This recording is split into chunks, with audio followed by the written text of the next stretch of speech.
So glad everybody is here today, and we are just. I'm going to preach a message that I have preached at this church twice before.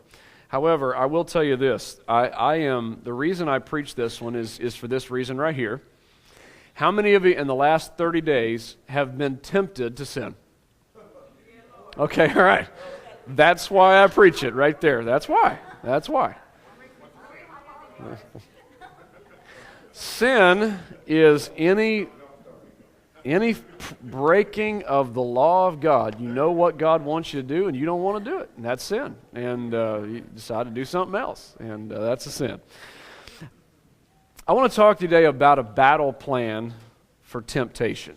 I want to talk to you about what to do, how to handle it when you are being tempted. You know, you and I both know that sin breaks things in our lives. It breaks things. It breaks relationships. It breaks trust. It breaks our own hearts.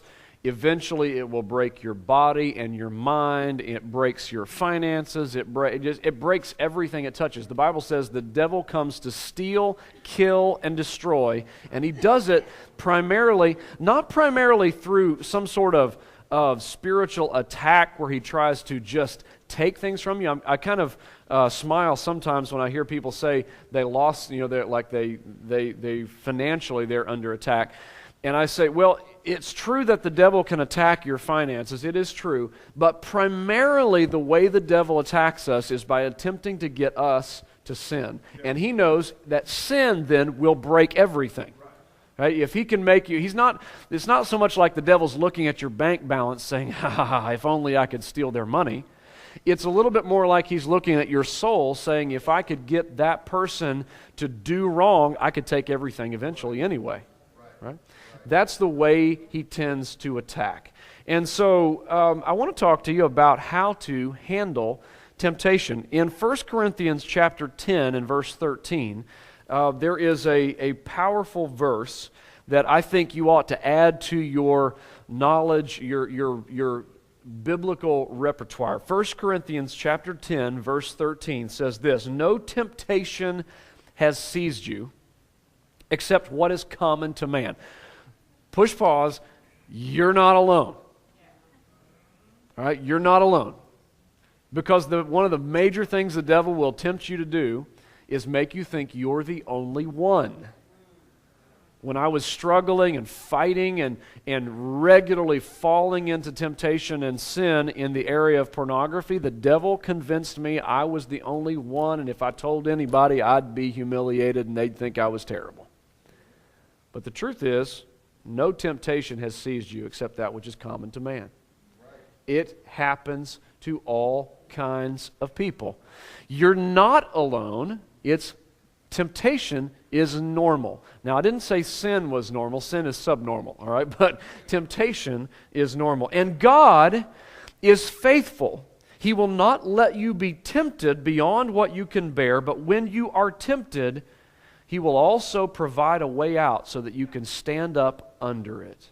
Now, that phrase, He will not let you be tempted beyond what you can bear, is the source of one of the most often quoted script. How many have heard some version of that quoted in your lifetime?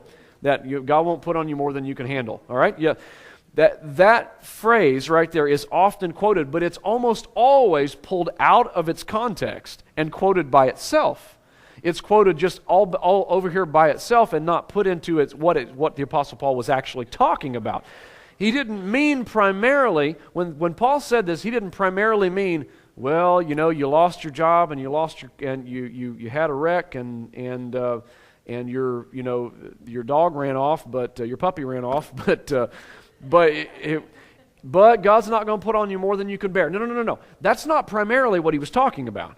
He wasn't meaning just the trials of life or the difficulties or things that went wrong in your life. What he was talking about was temptation to fall into sin. God, this is this weird thing where we tend to quote that verse out here all by itself, or that phrase of that verse out here all by itself, and say, God won't put on us more than we're going to make it through in terms of our trials.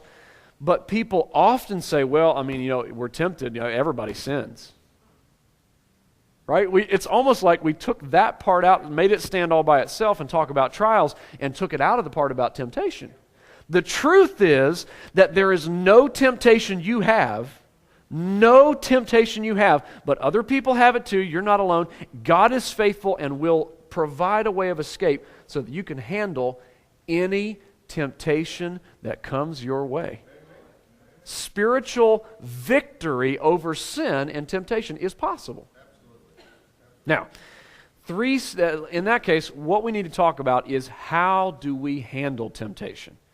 How do we handle temptation? There's an old saying that says that the hardest punch is not the one, the punch that knocks you down is not necessarily the hardest punch, it's the one you never saw coming, right? You can stand up under a hard punch if you know it's coming and get braced for it, but if you don't see it coming, boom, and all of a sudden you're on the ground, you're not sure what happened. There's a 4-year-old, I heard a story, since we were talking about kids a minute ago, I heard a story about a 4-year-old who was caught by her mom. She was standing in a chair up at the kitchen counter eating cookies out of the cookie jar. And she had been told not to do that. And her mom said, "What are you doing? I thought I told you." She said, "Mom, I'm sorry. I just climbed up here to smell them and my teeth got caught in them."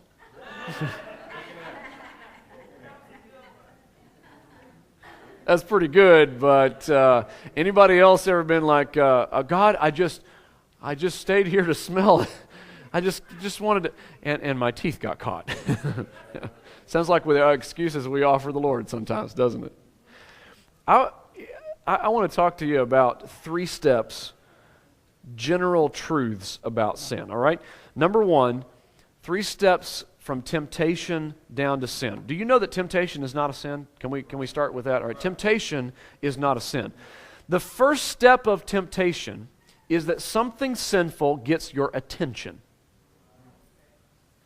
Hey, look at me. Right here. See? Hi, how's it going? Yeah.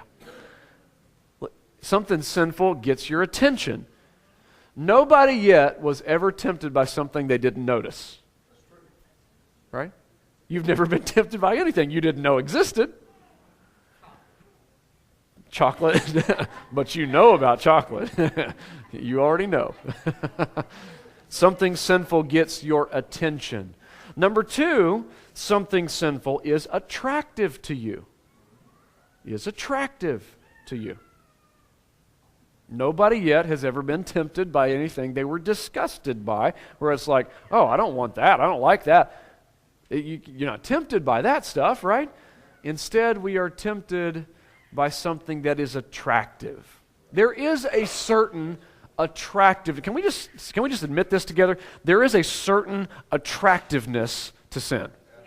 Okay? Humanly speaking, just speaking as a man, as a woman, there is something attractive about sin. There's a certain pull there because you were born as a human, as a person with actual desires.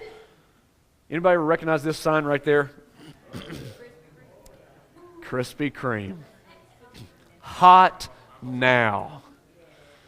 It's the light from heaven, right? It's just, I saw the light and I was drawn to the light, right? It's the light of the Krispy Kreme sign. I tell you what, you go in there and those Krispy Kremes are hot and they just came off the line, and they just went through that glaze and they're coming around the corner and you walk in and the person who's behind the counter reaches up and scoops up one of those fresh ones in a little piece of wax paper and hands it to you. It's like eating baby angels, man. It's amazing. It's like... Some of you are like, wait, what? Yeah, all right. My brother said that one time. I was like, I am stealing that. That's amazing. They are fabulous. They melt in your mouth, and they're so amazing. And then they shut the one down on the south side down here. Oh, how horrible is that? A few years ago. There they are, Krispy Kreme donuts. All right, let's move on. I'm getting hungry. Here's what I'm saying. If you set down a dozen Krispy Kreme glaze, today is my first day back on my diet. All right, I've been off my diet because I've been traveling, and I said, all right, I'm gonna just push pause because I'm eating in other people's homes and stuff, and I can't control that. I'm just gonna push pause on the diet. Today's the first day back on, and right now, if you set some hot Krispy Kremes down here and a nice cold glass of milk, I would feel attracted. I promise you, I would. Now, here's the thing. The devil knows this about you, and so what he's going to do is go out of his way to put things in front of you that he knows are attractive to you. He knows. And he's going to watch out for it. He's going to look for opportunities, and whatever your particular temptation is, he's going to go out of his way to make sure that it shows up somewhere in your life. Because that's what he does. But now I want to point this out. Sin has not happened yet. Albert Barr, who was a man of God, a preacher who really influenced me in years past.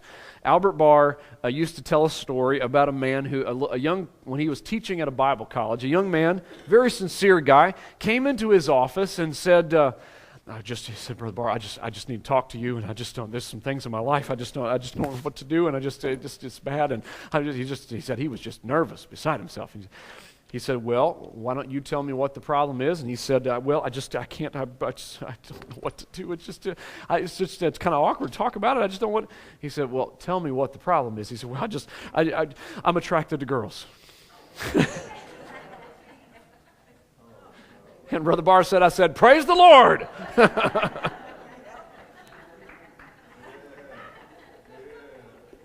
You see, it is not sin, those first two steps. Something comes into your life, catches your attention, and the devil, when you're a Christian and you're trying to follow Jesus, the devil will come along to you and say, aha, you noticed that, didn't you? You were attracted to that, didn't you? See, nothing happened to you. When you were baptized, nothing happened to you. See, you're just a sinner. You might as well do it because there's nothing's changed in you. Nothing's different. See, because he's mean like that. And he'll tell you that you're a sinner when the truth is, it's called being human. Now, the third thing, number 3, you give in. Mentally or physically to something sinful.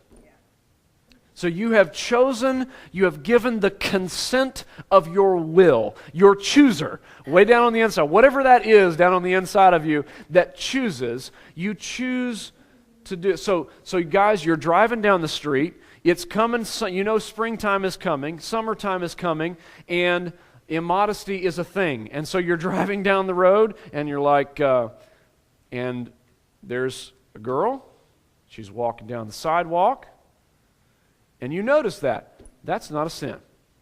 All right, let me help you out here. That's not a sin. That's unless your wife's in the car.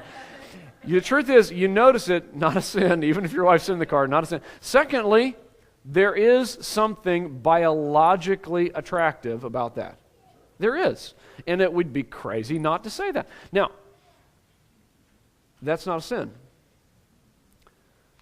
But at some point in that process, you're driving down the road, you see something, it catches your attention, there is a automatic human response, and at some point, I don't know, what is that point? I don't know. Is it there? Is it there? Is it there? Is it there? Is it when you adjust the rearview mirror to check? I don't know where that point is exactly, but somewhere in there, your mind, your heart says, okay, let's stay with that. Let's think about that. Let's accept that. Let's receive it and dwell on it and think about what if and think. And at some point, mentally, physically, there's a giving in to sin. And that is where it changes over from temptation to sin. What I want to know is, what do we do after the first 2 steps so we don't get to step 3?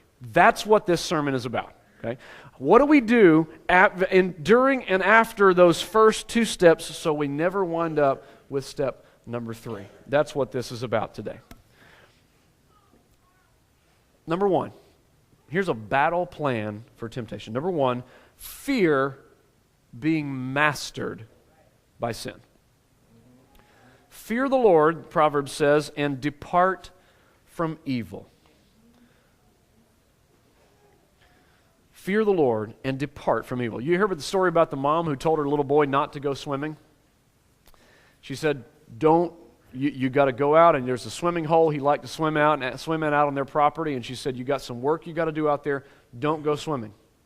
You do the work, and then you come back and check with me. He came back into the house, and his hair was wet. And she said, Johnny, I told you don't go swimming. And he said, Mom, I just couldn't help it. The water looked so good. And she said, then why are you wearing your bathing suit? Why did you take it with you? And he said, well, just in case I was tempted.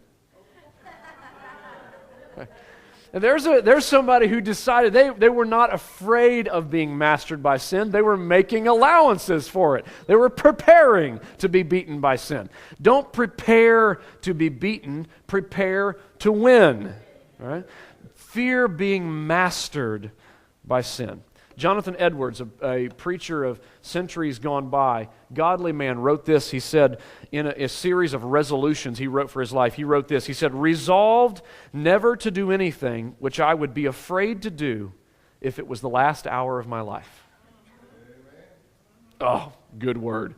Resolved never to do anything I would be afraid to do if it was the last hour of my life.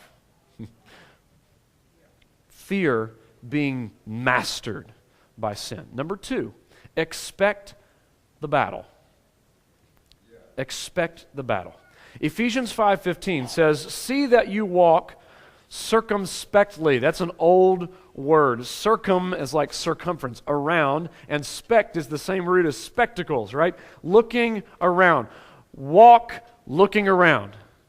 It's awareness, right? Awareness. See that you walk circumspectly, looking around, not like fools, but as wise. If this was a Japanese martial arts, they would call this zanshin. Zanshin is a term in Japanese martial arts, karate and others, that refers to your state of awareness. That you are, as you progress in your training in martial arts, first you are working on the strength and the application of the force. So you're working on your awareness, you're working on awareness, you're primarily working on mechanics, on when they swing like this, what do you do to make sure they don't hit you? You're working on the mechanics, and so you're focused primarily on do this motion, do this motion, do this motion, block this way, block that way. But over the course of time, they talk about as you progress in your art, the movements become automatic, and you're able to capture the awareness of your situation. So you're raised, they call it your zanshin. You're growing in zanshin, in awareness of your surroundings. What Paul's talking about here is that you got to grow in your faith to the point that you're not just going through a few motions as a Christian, but you're walking aware of what's going on. In the battle, you're conscious. I have been sideswiped and blindsided one too many times in my own life by temptation I just didn't see coming. I just didn't see it coming. And then later, I would look back at it and say, you know what? I should have known that was happening.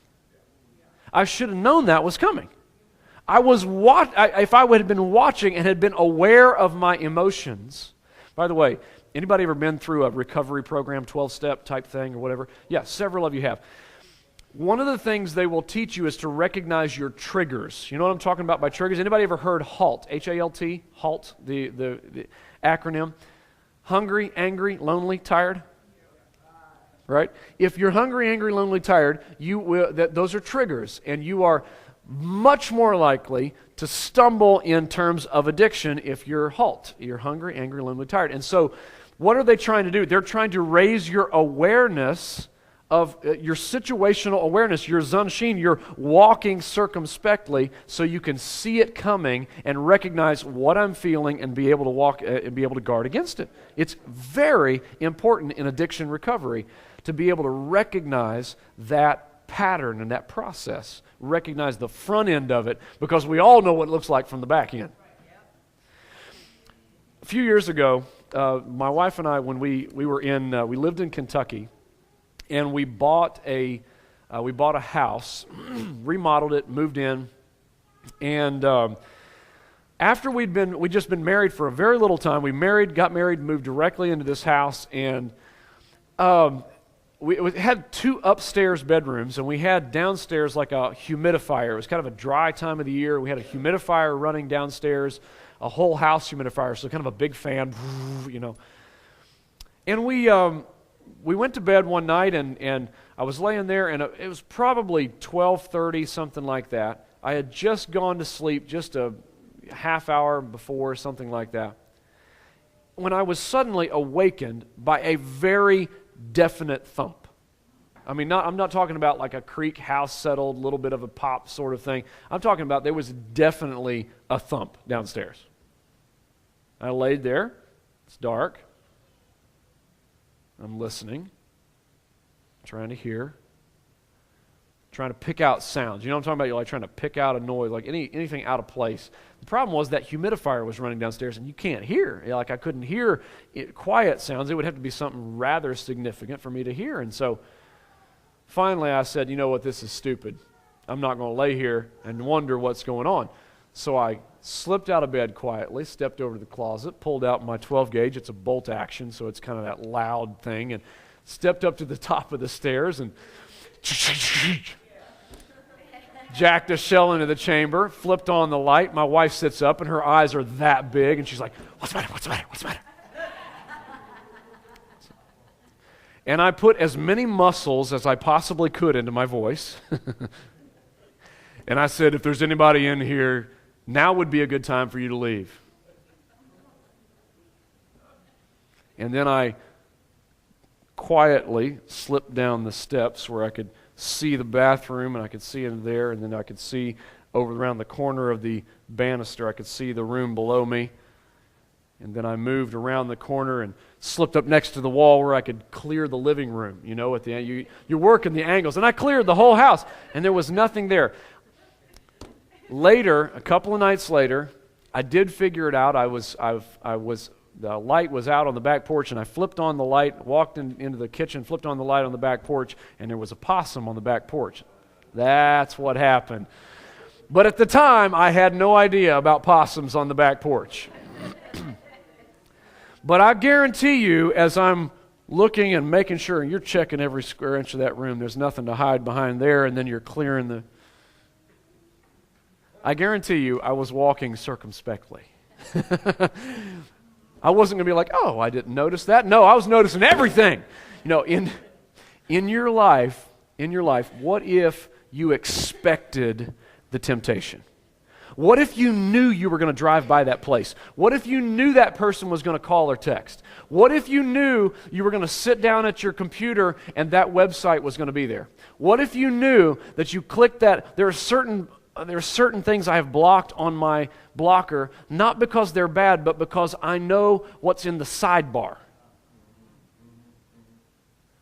And so there are certain news sites that I don't go to because I know what's in the sidebar. I have them blocked, so I can't go to them because on the sidebar are all these thumbnails and stories about celebrities and their beach getaway. And I'm not really looking for that.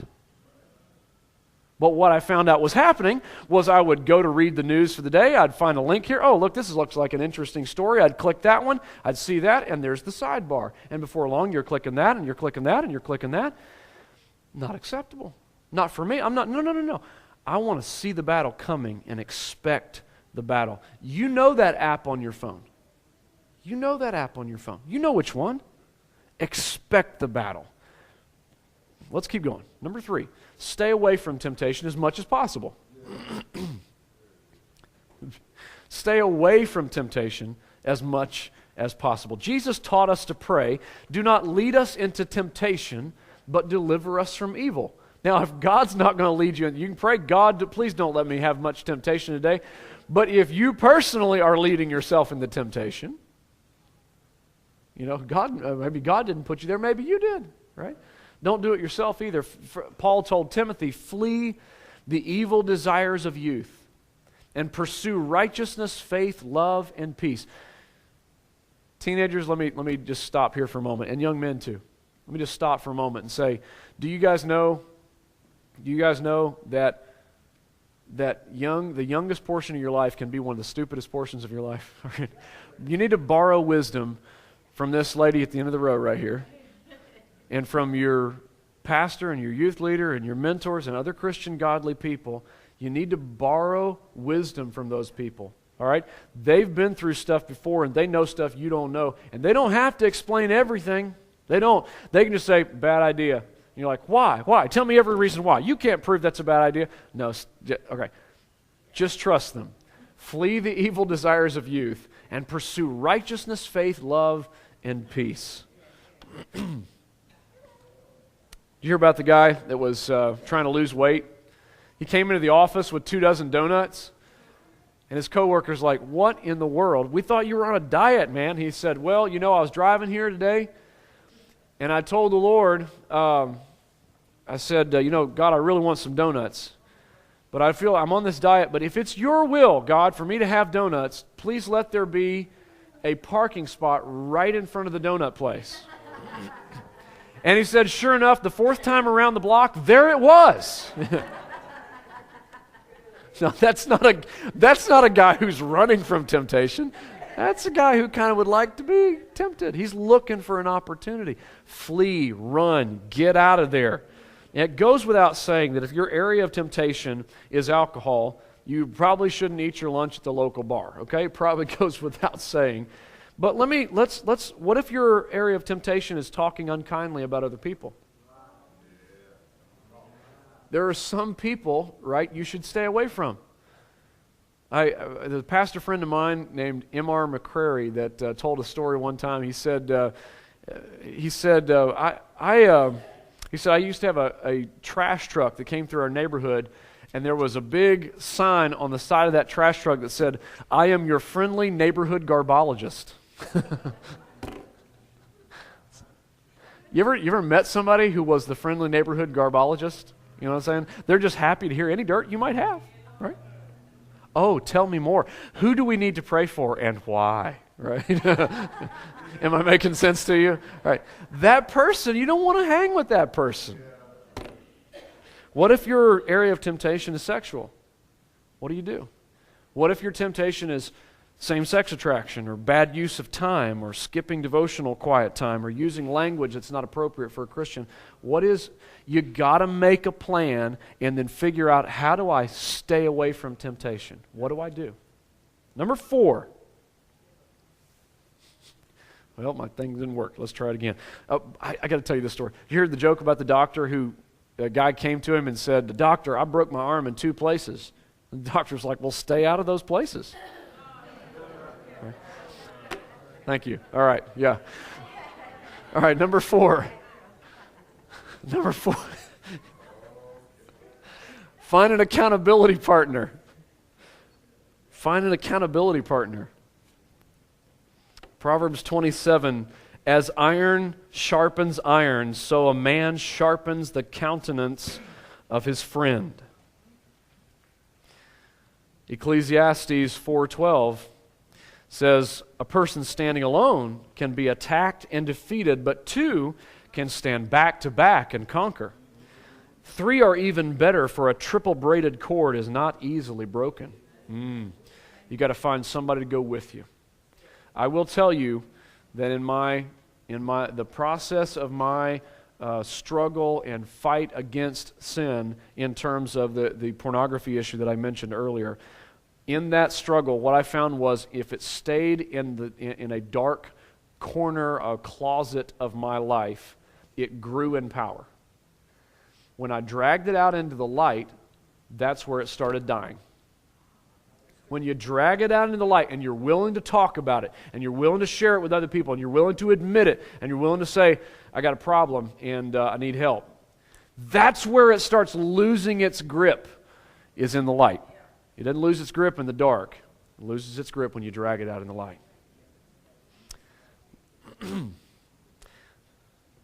Find somebody. What is an accountability partner? Well, an accountability partner is a person who will give you encouragement and the occasional kick in the seat of the pants.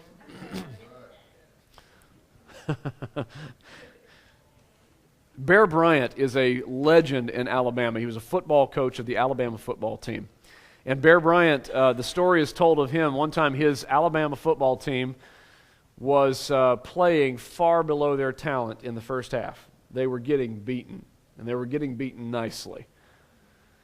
And they went into the locker room at halftime, and they all sat down waiting to hear what's Coach Bryant going to tell us? What kind of pep talk is he going to give us? And Coach Bryant just sat down and just stared at him. The whole halftime, he just looked at him. He just looked, kept looking. Time came for them to go back on the field, and he said, "Let's go, ladies."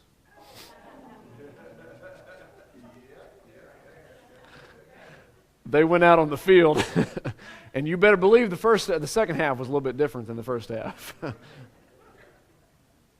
Find somebody who will look you in the eyeball and tell you the truth. Not somebody who's just going to encourage you in mutual sins. Oh, you struggle with that too? Oh, me too. Let's get together and struggle with it together. Not somebody who's like that. Instead, somebody who'll tell you the truth. Somebody who'll speak the truth with, and they're not afraid. The Bible says, faithful are the wounds of a friend. I want to keep going. Well, I got that one in there twice. Great. All right. Let's keep going to number 5. Plan out your time with God. Plan out your time with God. When Jesus had sent them away, he departed into a mountain to pray. Keep alert, Matthew 26:41. Keep alert and pray, otherwise temptation will overpower you, for although the spirit is willing enough, the body is weak. Yeah, you're going to need to have a strong spirit while your body is gaining strength. Did you know that willpower, they're doing study and research on willpower. There's a fabulous book called The Willpower Instinct by Kelly McGonigal. I can't recommend everything in it. She's not a Christian and doesn't come from a Christian perspective, but there's some fascinating stories and studies that are coming out of the area of willpower research.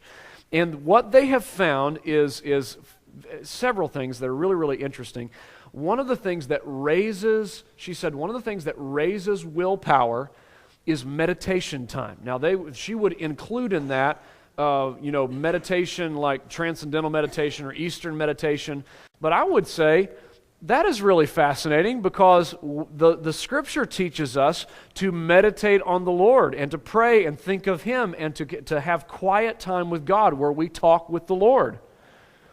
Fascinating, don't you think that it raises your willpower when you take time to do that?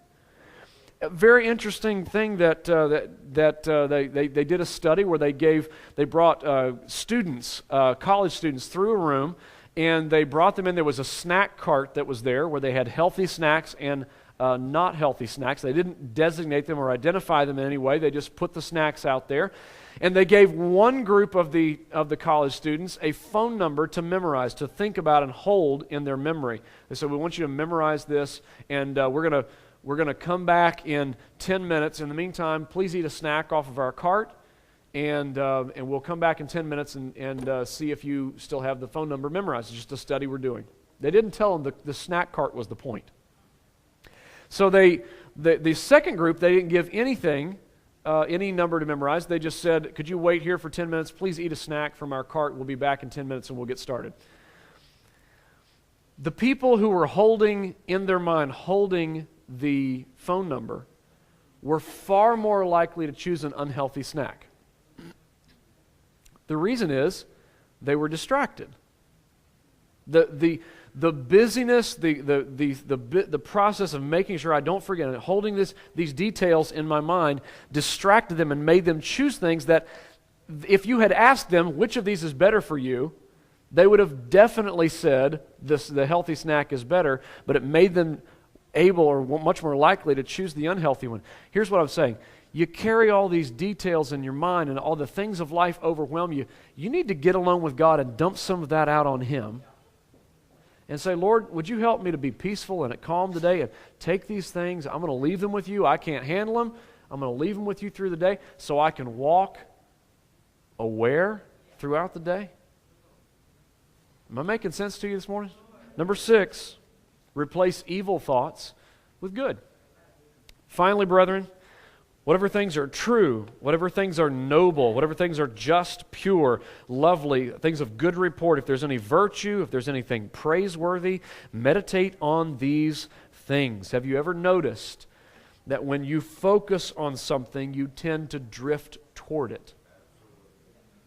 You focus on you focus on. Let me give you this example here. Everybody, real quick, don't think pink.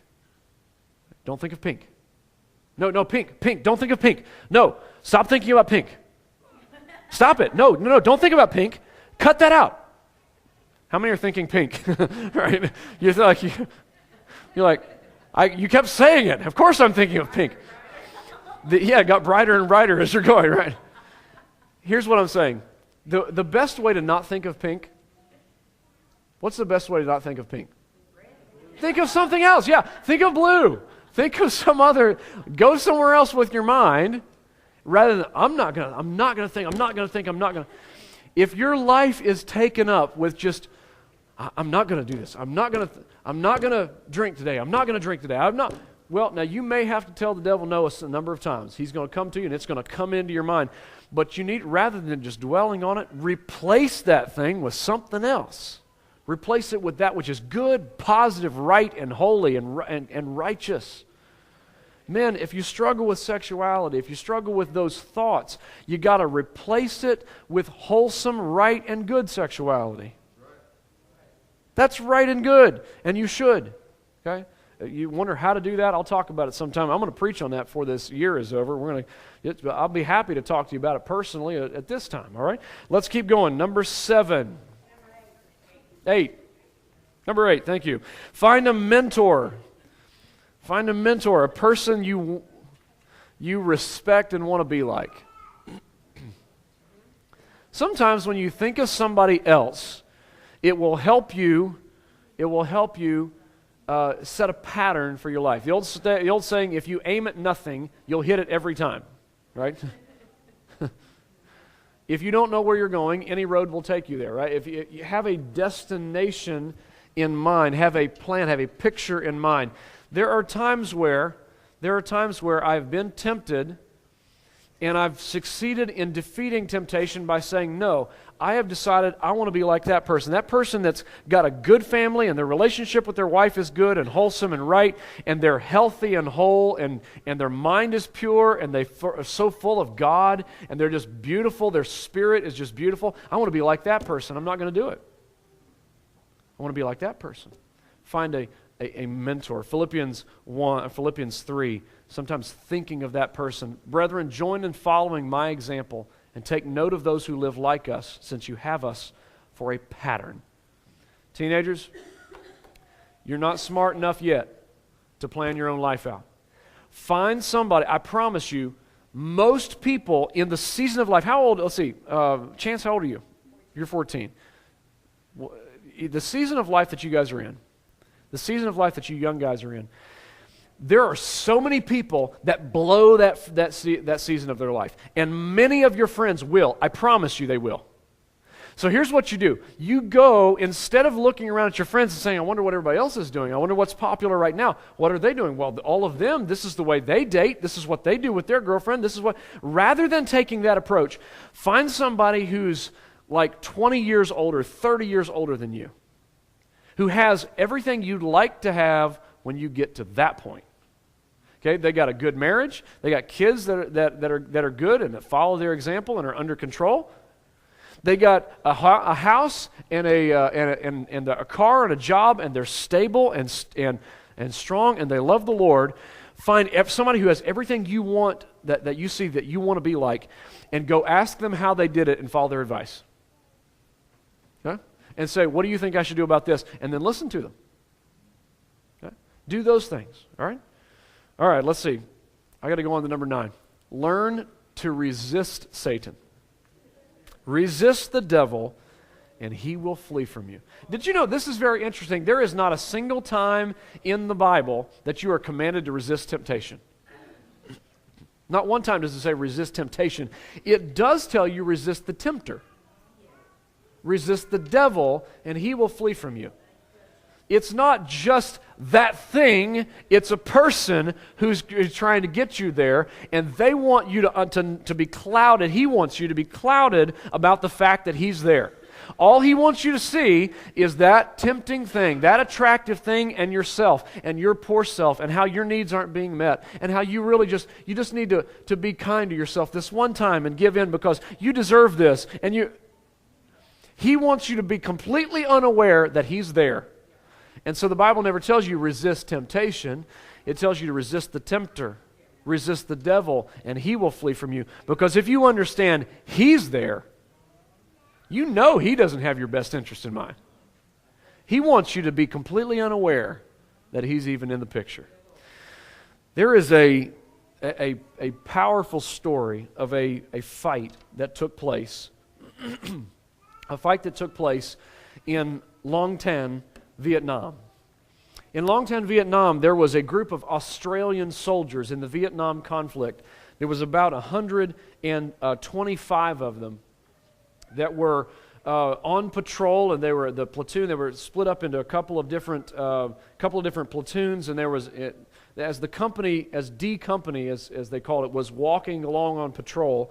Suddenly, they ran into a group of Viet Cong soldiers. They opened fire. Several of the Viet Cong were killed, and they scattered. Unbeknownst to that group, though, of 120 something, there were actually two platoons that were slightly split up. Unbeknownst to them, there was a force of approximately 2,500 Viet Cong very close. And hearing that exchange brought that force of 2,500 Viet Cong. Accounts differ on exactly how many there were. But they began to stream in, and about 4 o'clock p.m., suddenly they were under terrific, fierce attack. And in a space of about 2 football fields long, the Australian soldiers began to fight for their lives. Soon after the battle started, a lightning storm and thunderstorm rolled in, a monsoon that just dumped rain. And they were fighting through the evening and into the night. And as they began to fight with this rain, the visibility was so bad, lightning was flashing.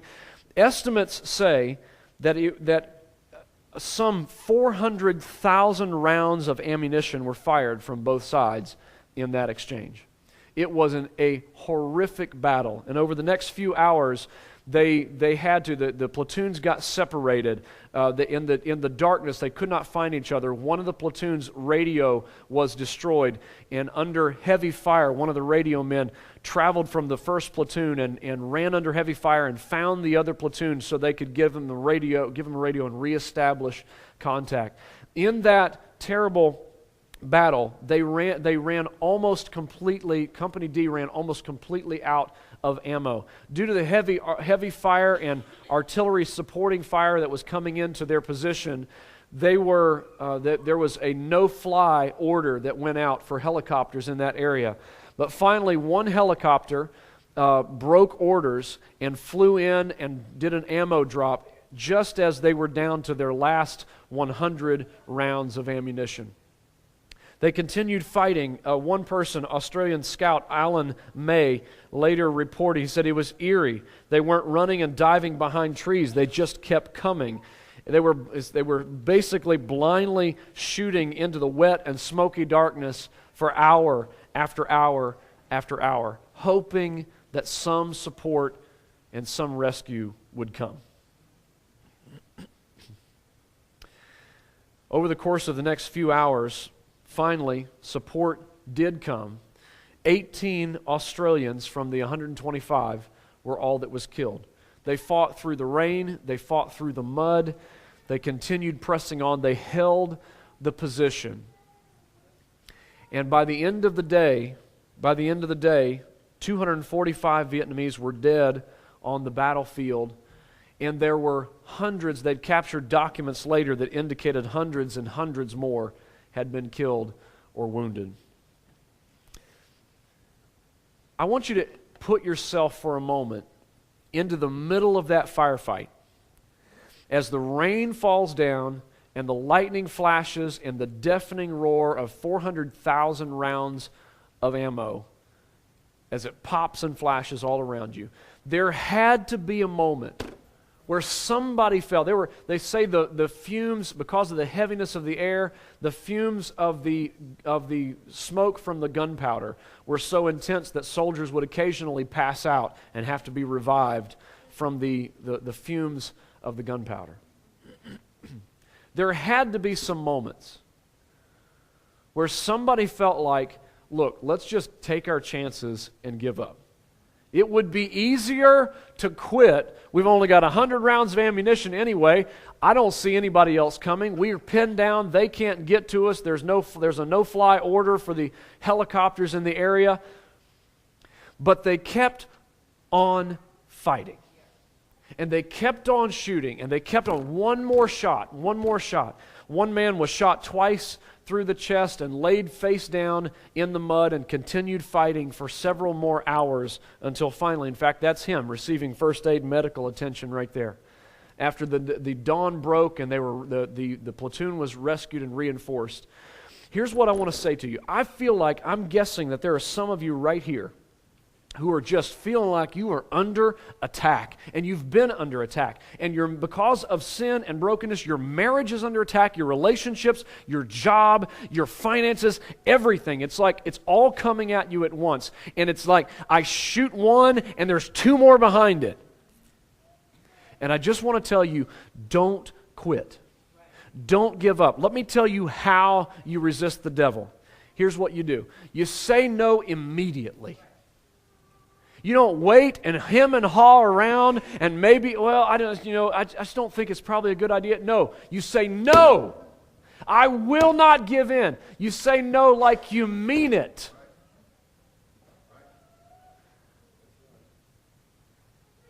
You ever been to somebody and you try to invite them to something and like, well, I just don't know if I've got this going on. I just don't know if I should. I don't. Please, just maybe you could just.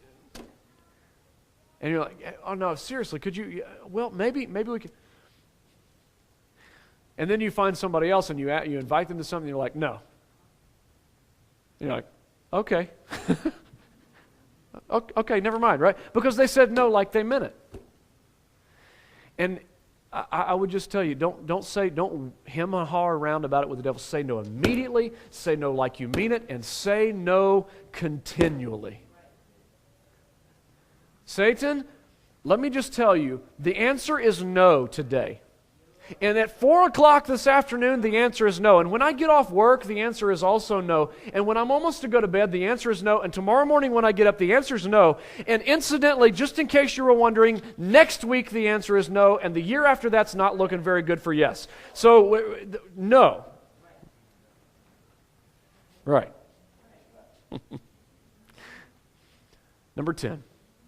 Claim and enjoy the victory that Jesus gives. Get used to the feeling of winning, because Jesus gives victory. He does. Jesus gives victory. You don't have to lose. You don't have to come back next week like, I failed again. You don't have to. Now, if you lose, Jesus gives grace, and I'm thankful for that. Praise God. That's the good news, the gospel. But I will tell you that the rest of the gospel is not just that Jesus gives grace, but that He also gives strength.